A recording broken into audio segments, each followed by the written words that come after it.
Assalamualaikum warahmatullahi wabarakatuh. Shalom, Om Swastiastu, Namo Buddhaya, salam kebajikan untuk kita semua. Dosen pengampu serta rekan audiens yang saya hormati dan saya banggakan, izinkan kami dari kelompok 7 Badan Usaha Bisnis untuk memperkenalkan diri. Nama saya Raden Arden Rahmanata Kusuma dengan nomor induk mahasiswa 11.012-11.220. Lalu dilanjut dengan rekanita saya, Adelia Enggar Pramudia dengan nomor induk mahasiswa 11.012-11.221. Lalu ada rekanita saya yang lainnya, yaitu Saudari Sola Berliana Febrianti Gratia dengan nomor induk mahasiswa 11.012-11.222. Lalu ada rekanita saya yang terakhir, Saudari Nur Sophia dengan nomor induk mahasiswa 11.012-11.223. Masuk ke materi yang pertama mengenai pengertian badan usaha bisnis. Kelompok kami mengklasifikasikan pengertian badan usaha bisnis menjadi 3. Yang pertama, menurut KBBI. Yang kedua, menurut Molen-Graffa. Yang ketiga, menurut UU Ketentuan Umum Pajak Indonesia. Yang pertama, menurut Kamus Besar Bahasa Indonesia. Pengertian badan usaha adalah sekumpulan orang dan modal yang mempunyai aktivitas yang bergerak di bidang perdagangan atau dunia usaha ataupun perusahaan. Yang kedua, menurut Molen-Graffa, badan usaha digambarkan sebagai kegiatan yang dilakukan secara terus-menerus dan bersifat keluar untuk bisa mendapatkan sebuah penghasilan dengan melakukan kegiatan produksi di dalamnya. Hasil dari produksi itulah kemudian yang diperdagangkan secara bebas di masyarakat.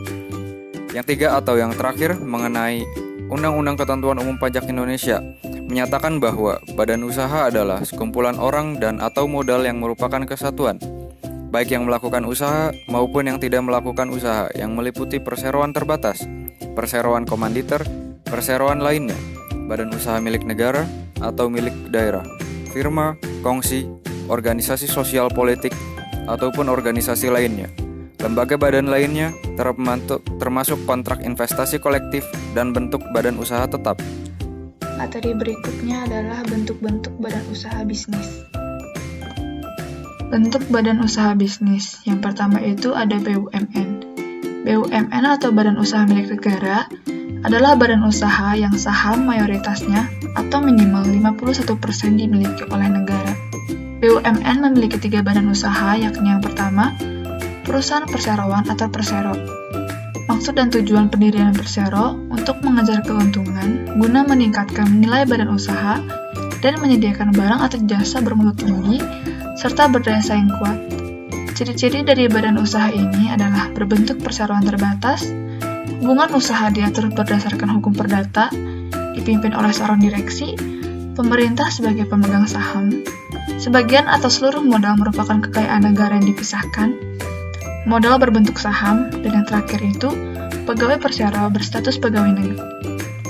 Contoh dari badan usaha ini adalah PT Garuda Indonesia, PT Kereta Api Indonesia atau PT KAI, PT Kimia Farma, dan PT Bank BNI. Yang kedua ini adalah perusahaan jawatan atau perja. Penganggaran perjan termasuk dalam APBN. Bentuk badan usaha ini berorientasi pada pelayanan masyarakat. Namun, saat ini BUMN tidak lagi memakai perjan karena biaya pemeliharaannya cukup besar dan mengalami kerugian cukup banyak. Contohnya itu, perjan kereta api yang sekarang sudah menjadi PT Kereta Api Indonesia, Perum Pegadaian sudah beralih menjadi Persero, Perjan Radio Republik Indonesia dan Perjan Televisi Republik Indonesia menjadi lembaga penyiaran publik. Yang terakhir adalah perusahaan umum atau Perum. Bentuk BUMN yang seluruh modalnya dimiliki oleh negara dan tidak terbagi atas saham. Tujuannya untuk kemanfaatan umum berupa penyediaan barang dan jasa yang bermutu tinggi dan sekaligus mengejar keuntungan berdasarkan prinsip pengelolaan badan usaha. Untuk mendukung kegiatan dalam rangka mencapai maksud dan tujuan dengan persetujuan Menteri, Perum dapat melakukan penyertaan modal dalam badan usaha lain. Contoh dari badan usaha ini adalah Perum Damri, Perum Bulog, Perum Pegadaian, Perum Pencetakan Uang Republik Indonesia atau Perurik. Selanjutnya adalah badan usaha milik swasta atau BUMS, yaitu badan usaha yang sebagian besar permodalannya berasal dari pihak swasta, di mana badan usaha ini bisa dimiliki oleh satu atau beberapa orang dalam bentuk kerjasama penanaman modal. Tujuannya adalah mendapatkan keuntungan dalam mengembangkan usaha serta modalnya dan menciptakan lapangan pekerjaan bagi masyarakat. Macam-macam BUMS. 1. Perseroan terbatas atau PT adalah badan usaha yang didirikan oleh beberapa orang dan berbadan hukum yang modalnya dikonversikan menjadi kepemilikan saham. 2. Persekutuan komoditer atau CV. CV merupakan badan usaha yang terdiri dari 2 orang atau lebih dalam mendirikan suatu usaha. 3. Firma. Firma merupakan badan usaha yang terdiri dari 2 orang atau lebih yang sepakat untuk mendirikan dan menjalankan usaha dengan satu nama. 4. Perusahaan perseorangan. Perusahaan perseorangan adalah badan usaha yang modal dan tanggung jawabnya hanya dipegang oleh satu orang. Masuk ke bagian C mengenai joint venture.